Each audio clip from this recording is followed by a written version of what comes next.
முதல் air conditioner 1906ஆம் ஆண்டு அமெரிக்க பொறியாளர் வில்லிஸ் ஹாவிலண்ட் கேரியர் தனது முதல் ஏர் கண்டிஷனிங் முறைக்கான காப்புரிமை பெற்றார்.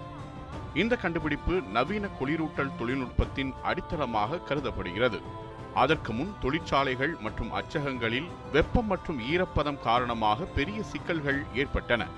குறிப்பாக காகிதம் ஈரப்பதத்தால் விரிவடைந்து அல்லது சுருங்கி அச்சுத்தரம் பாதிக்கப்பட்டது.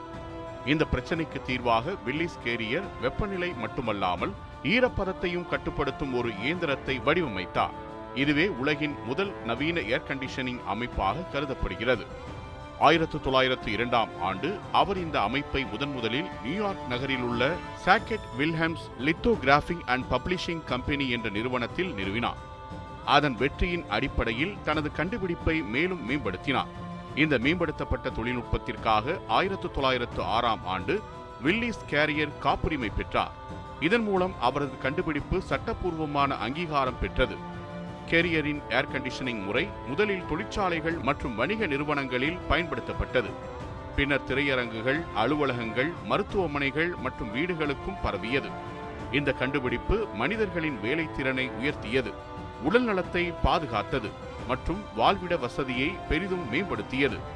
இன்றைய உலகில் ஏர் கண்டிஷனர் இல்லாமல் பல துறைகள் இயங்க முடியாத நிலை உருவானதற்கு 1906ஆம் ஆண்டு வில்லிஸ் கேரியர் பெற்ற காப்புரிமை ஒரு முக்கிய காரணமாக கருதப்படுகிறது.